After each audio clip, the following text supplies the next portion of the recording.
நீங்க என்ன நடுநிலை பத்திரிகையாளரா? நீங்க ஒரு சார்பா இருக்கிறவங்க தானே சொம்பு தூக்கிட்டு இருக்கீங்க. நீங்க கேக்குறீங்க இவ்வளவு தாழ்ந்து போக முடியுமான்னு. நீங்க மத்தவங்கள வந்து புரோக்கரு கீழ் மட்டமா நடந்துக்கிறாரு அப்படிலாம் சொல்லலாம். அப்ப நீங்க பண்றதுக்கு பேர் என்ன? நீங்க யாருக்கு சொம்பு தூக்குறீங்க? நீங்க யாருக்கு கொத்தடிமையா இருக்கீங்க? வேணா உங்க எப்படி சொல்லலாமா? வாயை வாடகை விட்டு படைக்கிறவங்க அப்படின்னு சொல்லலாமா? வாயை வாடகை விடுறவனுங்க அப்படின்னு சொல்லலாமா உங்களை?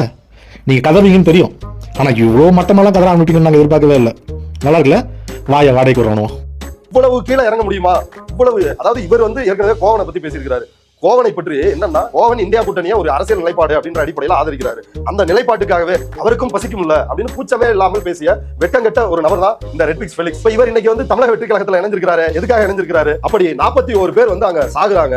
அதுல விஜயை காப்பாற்றுவதற்காக மிகப்பெரிய சதி கோட்பாட்டை கட்டமைத்தவர் தான் இந்த ரெட்பிக்ஸ் ஃபெலிக்ஸ். அது அவர் தனியா செய்யல. தமிழக வெற்றி கழகம் ஆதவர்ஜுனா, வாய்ஸ் ஆஃப் காமன்ஸ், இவர் இன்னும் சில சமூக வலைதளங்களில் இயங்குகின்ற கைக்கூலிகள், பெரியார் அம்பேத்கர் வந்து போட்டோ வச்சுக்கிட்டு அடையாள அரசியல் பேசி ஏமாற்றுகின்ற பேர்வழிகள், இவங்க எல்லாரும் சேர்ந்து விஜயை காப்பாற்றுவதற்கான ஒரு நடவடிக்கையில வந்து ஈடுபட்டாங்க. அந்த